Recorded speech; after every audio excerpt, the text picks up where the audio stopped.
Hey guys, so today I'm very excited to bring you my last empties video of the year of 2021 before my year-end makeup empties, which will be up on one of the last days of the year. I'm holding out for just a few more makeup empties, but this is my last regular empties video. So let's just get right into it. I'm going to split this into 3 categories: products that I loved and would repurchase, products that I liked but probably wouldn't repurchase, and products that were kind of fails or just that I didn't like. Let's start with the products that I didn't like and definitely would not repurchase.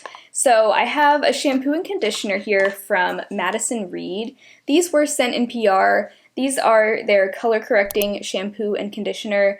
Now, I don't have color treated hair, so maybe I'm just not quite the target audience for this. I mean, I'm definitely not, but anybody can use a color protecting shampoo and conditioner. The shampoo I especially didn't like. I felt like this just didn't really clean my hair very well. Like, I felt like as I was rinsing it out, it was almost leaving behind a residue, and maybe that's some kind of like color protecting technology going on there that just doesn't really jive with my hair. I also felt like my hair got oilier much faster when I used this, so I just all around wasn't really a fan. Maybe you would like this if you have color treated hair, but just didn't work well for me. My boyfriend also didn't like it, I think for the same reasons that I didn't like it. And then the color protecting conditioner, I didn't mind. For me, this was just kind of like whatever, you know, it did its job, but it didn't do anything very standout for me, and I see no reason to repurchase it. I much prefer the Garnier Whole Blends Haute Delicacy shampoo and conditioner. Those are like my holy grail. I'll probably forever repurchase those two because they just work so well and they're $4 a piece. So these just were nothing special to me. Wasn't really a fan. Okay, so next I have the Summer Fridays Jet Lag Mask, and this is meant to be like an overnight face mask, or you can kind of like wipe it off of your face, but it's essentially like a thick cream that is meant to kind of give your skin extra hydration. I felt like this did the opposite on my face. I actually felt like after I applied this, my skin, after a few minutes after it kind of sunk in, my skin would go back to feeling just as dry as it did before I put it on, if not even more dry. So I ended up using this up as a hand cream, which I did really enjoy it for. It worked fine on my hands, but for some reason it just didn't work well on my face. I much prefer the Paula's Choice Skin Recovery Overnight Mask, I think is what it's called, and that one is a much better value. This is another thing I got in PR, but I would not spend my money on that. And this is just the mini, which is $25, so I just feel like that's really expensive for this small tube. Another skincare thing that I just didn't notice a difference with, this is the Ordinary Argireline Solution 10%. I know some people swear by this for kind of like plumping up fine lines and things like that. I didn't notice a difference, really. It's a very kind of watery serum, and I would apply it before moisturizer in the mornings. Just didn't notice a difference, so I wouldn't repurchase that. This I really wanted to like. I was surprised I didn't like it, but it's the Bite Beauty Agave Plus Nighttime Lip Therapy. It's just a little potted lip balm. This is the mini version. I ended up giving this to my boyfriend to use up because I just didn't feel like it was doing enough for me. He liked it. For me, I just found it way too thin, and it didn't moisturize my lips. Like, I would wake up the next morning, my lips would still be chapped. So I much prefer the Paula's Choice Lip and Body Treatment Balm. That is my forever holy grail. Also right now I'm really loving the Kopari Lip Glossy. That one I like almost as much as the Paula's Choice. Not quite. It's not quite as good, but it is quite good. That one is a little bit of a thinner formula that's in a squeeze tube, but this just, I don't know. I did not see the hype with this at all. This is just a little wrapping that it came in, but this is one of the Beauty Blender Cleanser Solids. I flew through this in like maybe 2.5 brush washes, like full collection washes.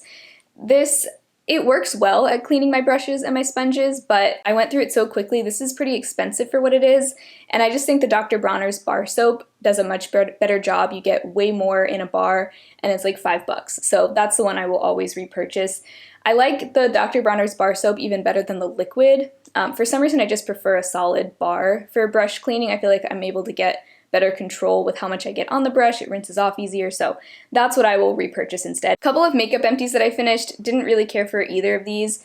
First, I did finally finish the e.l.f. Lash It Loud Mascara. I just have the mini of this. I could probably keep scraping stuff out of here, but I don't really care to. I have had this open for I think 4 months now, so I'm just ready to call it done. I did like the brush of this. This is definitely the kind of brush I enjoy. It's a nice spiky plastic bristle brush. Great for really getting in between each lash and separating. It's funny, they call this a volumizing mascara, but I found it not very volumizing, more so lengthening and separating. But the thing I really hated about this was it just smudged so badly on me. And that's not a problem that I have with most mascaras. This year I did try 3 mascaras, all of which smudged on me, but this one smudged way worse than any mascara I've ever used. And I have other mascaras that don't do that. I was only able to use it on the top lashes and only on days where I wasn't going to be super active or anything, but I had to use a different mascara on the bottom lashes because if I used this on the bottom lashes, it would smudge in like 5 seconds. It was crazy. So yeah, I would not repurchase that. I found that very disappointing. I also finished the Milani Conceal and Perfect. This I put into my project pan, and I actually was able to finish it very quickly. It was only in my project pan for a couple of weeks before I finished it, but this concealer was okay, but I really didn't like it as much as others. I found it very drying, but the longer I had it open, the more and more dry it kept getting, so I think it was also kind of starting to dry out. But I even remember when I first opened this, I was not in love with it for that same reason, so yeah, I just think there are better concealers out there. I prefer the e.l.f. Hydrating Camo. The coverage was pretty good though, I will say that, but it's just not worth it for the dryness. Okay, and then this is a candle that I would not repurchase. This is from a company called Nightshift Wax Co. This was sent to me in PR from Eco Roots, which is like a zero waste online store. The candle itself was fine. It had a great scent throw, but the problem was I just didn't like the scent. This is the Rose Garden scent. And normally I don't mind rose scents. I don't love them in candles, but this was just way too strong and floral, like, way too strong. I managed to burn through it. I had it in the background of my videos for a while, so I would just have it lit for like one video at a time and then burn it out, but oh yeah, it was a little too much for me. But if you like a very, very strong rose scent, you might love this. Maybe I would look into other scents of theirs because the scent throw was fantastic. Just didn't like the scent itself, so that wasn't necessarily a good thing for this particular candle. Oh, one more thing in the would not repurchase category. This is the Beige Cosmetics, I think Studio Pro sponge. Just very hard and firm, rubbery texture. I always compare this type of sponge to a Nerf football. That's what it feels like. I'm slamming into my face when I'm trying to apply my foundation. So I think I got this on sale for like $2. Wasn't worth it. It just was no good, so I would not repurchase or recommend that. So those were all the products that I would not repurchase. That was actually a pretty large amount of products in that category. Now we'll move into the products that I felt kind of neutral about. I liked them, they were fine, but I wouldn't necessarily run out and repurchase them. I've got a body lotion here from Kopari. This was in my big year-end project pan, which I will have kind of a finale for that at the end of the year, which is, you know, like a week away. But I do have a few more things in that project pan that are not in this empties. I'm kind of still working on them, so hopefully I can get a few more things finished for that finale. But anyway, this was the Kopari Coconut Body Milk Body Lotion, and this was a perfectly nice body lotion. I had no complaints about it. Kind of a small bottle, and I just love the EOS body lotion. I would like to repurchase that one once I use up my existing ones, but I would just repurchase the EOS one over this, because this one is more expensive, and the bottle was rather small also. And then another product from Kopari, this my boyfriend actually used up because I just can't use this kind of cleanser, but it's their Tropical Glow Cleanser. I did use it a couple times, so I was able to try it out. This is just your standard kind of gel cleanser. It does get a little bit of a lather. Right now, with my skin, I have found that just a non-foaming cream cleanser is the only kind of cleanser I can use, or else my skin will just get incredibly irritated.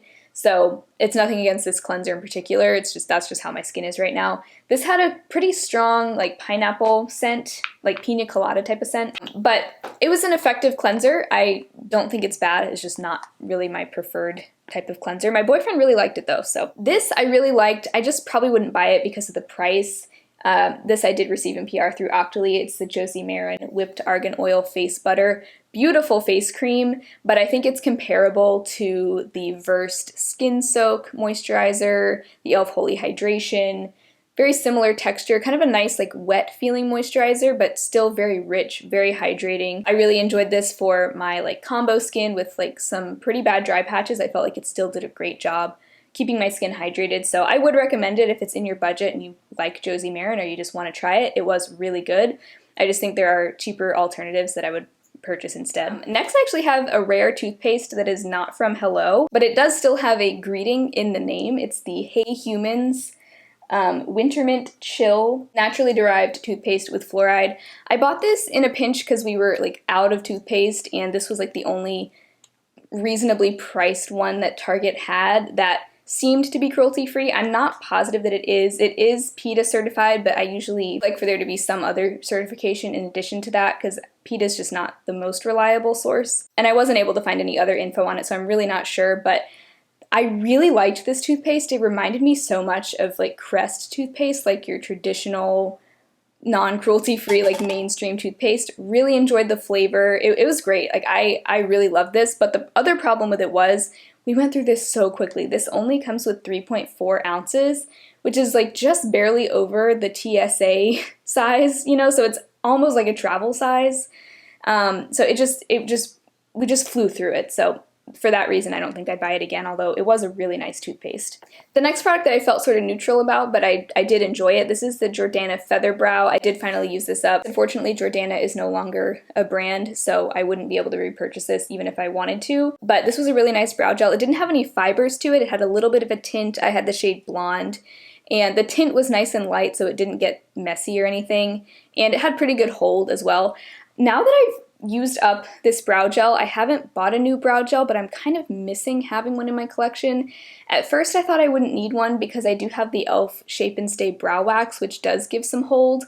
But whenever I use my Urban Decay Brow Blade, I don't feel like I can apply that over a wax because it just doesn't like stick to my skin as well. So I'm thinking I will actually end up repurchasing the e.l.f. Wow Brow because I'm just missing kind of having that extra hold to my brows. I've been going without it the past few days and it's fine, like I can live, but I do miss having one. So anyway, even if this were still available, I think I'd probably still go for the e.l.f. Wow Brow just because I prefer that one slightly more. Alright, so the third category is products that I loved and most likely would repurchase. Some of these I might not repurchase just because, you know, I might not need one of those right now, but I would consider repurchasing at least in the future. So first I have a very exciting one. This is a blush from e.l.f. It's their Monochromatic Multi-Stick in the shade Glistening Peach. Now I do have a teeny tiny bit of this left in the little pot that I scraped it all out of. I dug everything out of there. So I do have a tiny bit left, but this will be done in like the next 2 days, so I figured I'd go ahead and throw it in here. But this was a really nice blush. It is very glowy. It's got some shimmer to it, so if that's not your thing, you would want to stay far away from this, but I don't mind that. I love the kind of healthy glow that it gave my skin, and I also really like the texture of it. I could just draw it directly onto my cheeks and blend it out very easily. Really pretty shade. I do have this on today, so I would definitely consider repurchasing this in the future. I don't know if I will just because I'm always, you know, interested in trying new formulas, but this was really nice and I would highly recommend it. Another makeup empty, another one from Jordana actually. I've almost used up everything from Jordana now, which is really sad. It's a little bittersweet, but it's also just nice to know that I got a lot of use out of these products and was able to finish them. But this is the Jordana Forever Flawless Pressed Powder. This was in my project pan as well. I had the shade Light Beige. This was really good, especially for the price. Even the packaging held together all the way till the very end. I might actually save this compact to be able to use for frankening products or repressing products if I ever need a good one for that, because it's very sturdy. It didn't break at all, which I thought was really impressive for the price. I feel like most powders that are at this price point would break by the time you finish them up, so I was very impressed with that. And I also really enjoyed the powder. It did have kind of a strong fragrance to it, but I kind of just got used to that and I didn't even notice it after a certain point. But I didn't care for the fragrance. It had a very like old-fashioned makeup powder scent, if you know what I mean. But other than that, I really enjoyed the performance of this powder. It definitely wasn't the most mattifying or oil controlling powder, but it was a great powder for dry skin because it never looked very oily, and I felt like it just gave my skin a nice smoothed out effect, so really enjoyed that till the very end. Another makeup empty, lots of makeup empties. I've even got a couple more that I'm trying to finish before my year-end makeup empties, but this is the ColourPop Ultra Glossy Lip in the shade Champagne Mommy. You can see this is completely finished up. I even took the stopper out and took everything out that I could with a spatula. I loved this lip gloss. It had almost like a gel-like formula in a way. It had a good thickness to it, and it was a little bit sticky, but not too sticky. I think all glosses are going to be a little bit sticky, you know? And this had a nice peachy rose gold color to it. It was a nice translucent color where it wasn't fully opaque, but the color did still show up on my lips, and it had a little bit of shimmer to it, but nothing too like glittery or obvious on the lips. Very comfortable, very nourishing. I felt like it actually also doubled as like a lip balm, so I would also consider picking up other shades of this in the future. The only thing I didn't like about this was the applicator. It has this brush tip, and you can see some of these hairs are frayed, which I found kind of annoying. I think I would prefer a doe foot applicator, but again, that was one of those things that at first I found it annoying, but then once I kept using it, I guess the bristles got a little bit more flexible and just comfortable to use, and it stopped bothering me. I was like, you know, it's actually not that big of a deal. Like, it's kind of nice even to be able to like paint it on almost, so I grew to not even really mind that much. I think the main thing about that was that at first the brush was very stiff, but it got less and less stiff the more I used it. Okay, so next I have a sunscreen that I surprisingly grew to love. I didn't think I liked it that much at the beginning, but it grew on me more and more. This is the Unsun Everyday Mineral Tinted Face Sunscreen with SPF 30. Now, the only downside to this for me is that the tint was quite dark, and once I got it kind of rubbed into my skin tone, it blended in better, and I would only wear this on days where I was going to be applying makeup on over it to kind of cover up that slightly too dark tint. The thing that makes this a surprising favorite is because it's a very mattifying sunscreen, but it somehow managed to be mattifying without really drying out my skin and not accentuating dry patches, and it served as a really nice makeup primer too. This is one of those sunscreens that really like locks into your skin, and it would keep my makeup wearing like all day long, and even though it's mattifying, it didn't make my makeup look dry. This is also kind of the product that I credit for showing me that I don't mind a matte finish, because it showed me that you can have a matte finish without looking dry and cakey. So big thanks to this product for that. This does have a pretty strong essential oil fragrance to it. It's got lavender oil, but it didn't seem to bother my skin, so I didn't really mind that. Unfortunately, it seems like this might be getting discontinued because it's gotten harder and harder to find a link for it when I look for it online. But Unsun does have a couple of other tinted sunscreens, and that one is more expensive than this. This one was only like $16, which is a great price.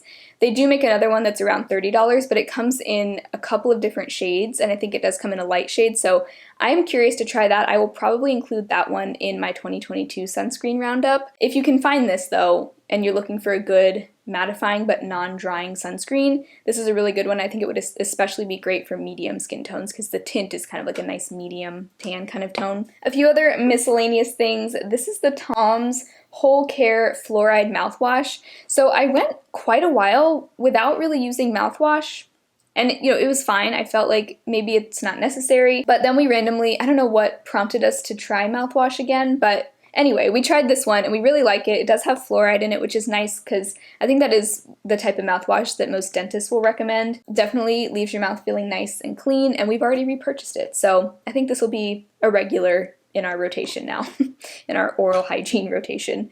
Speaking of oral hygiene, I also have a toothbrush. This might be kind of weird, but I figured I'd share it. It's a bamboo toothbrush that I got from iHerb. Actually, I think it's pronounced iHerb because there's been an ad going around on YouTube, like an iHerb ad, where they pronounce it iHerb. So maybe that's how it's pronounced. I don't know. Anyway, but this is from the brand Wow, with an E at the end. And I thought this was great. I think I will probably try to pick this up again. I also use preserve toothbrushes, which are made of like recycled plastic, but bamboo is an even better option. So I think I will try to get that one again. And then the usual Hello Naturally Whitening toothpaste. This is our favorite. This is the one that we are going back to, even over the Hey Humans one, because it just lasts a little bit longer. And then another oral hygiene product, in case you guys care about this at all. Maybe you don't. Maybe you do. I don't know. The Dr. Tongue's Smart Floss. I really enjoyed this as well. It has a cardamom flavor to it that I just find very refreshing for a dental floss. Great, strong, like just an all-around good floss. So I would recommend that, and I like that it comes in a paper packaging. And last but not least, a candle that I loved. This is another Aldi Huntington Home candle in the Pear, Chestnut, and Teak scent. And this was great for the fall, even leading into like Thanksgiving and early December time, because it's just a warm, kind of holiday scented candle. Got some cinnamon, clove, just a great scent. Does it say? Oh yeah, it's got the notes listed here.